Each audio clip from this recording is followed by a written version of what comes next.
देव उठनी 11 से भगवान सुबह शाम पहनने लगेंगे गर्म कपड़े।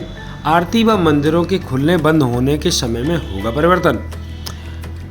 भगवान जुगल किशोर सहित नगर के सभी मंदिरों में बदलेगा समय। आगामी देव उठनी 11 प्रबोधनी एकादशी से कड़ाके की ठंड का आगाज माना जाता है।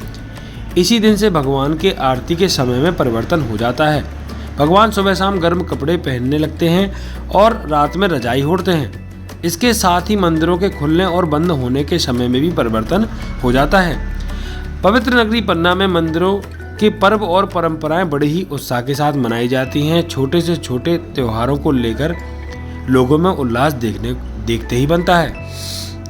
देव उठनी 11 दीपावली के बाद पड़ने वाले सबसे महत्वपूर्ण पर्व है। ऐसा माना जाता है कि देव उठनी 11 से कड़ाके के ठंड की शुरुआत हो जाती है। इसी कारण से ठंड के दिनों में मंदिर गर्मी की अपेक्षा आधा घंटे बाद खुलते हैं और आधा घंटे पहले बंद हो जाते हैं। इसी दिन से भगवान को शाम से टोपा, मफलर, शाल आदि पहनाया जाता है और शयन आरती के समय भगवान रजाई ओढ़ते हैं।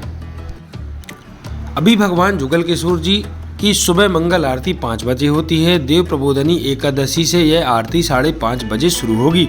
इसी तरह से सुबह नकट कटोरा के दर्शन अभी सुबह 7 बजे होते हैं, जबकि एकादशी के यह सुबह 8 बजे से होने लगेंगे। दोपहर से 12 बजे से होने वाली आरती और दर्शन का समय पूर्ववत ही रहेगा। इसी प्रकार दोपहर में भगवान को लगने वाली थाली भोग और आरती का समय भी यथावत 2:30 बजे से 2:45 तक रहेगा। शाम की आरती के समय में फिर परिवर्तन हो जाएगा। 7:30 बजे से आरती और 10 बजे तक दर्शन के समय में आधा घंटे की कटौती हो जाएगी। अब शाम की आरती 7 बजे होगी और दर्शन 9:30 बजे तक होंगे। इसी प्रकार से भगवान की ब्यारी और शयन आरती 10:30 बजे की बजाय 10 बजे होने लगेगी। इसके साथ ही भगवान गर्म कपड़े भी पहनने लगेंगे।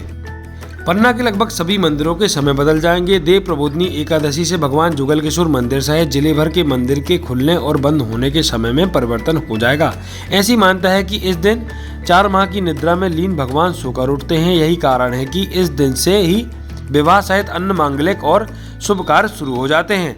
इसी दिन श्रद्धालु द्वारा भगवान सालिग्राम और तुलसी का विवाह भी समारोह के साथ रचाया गया था।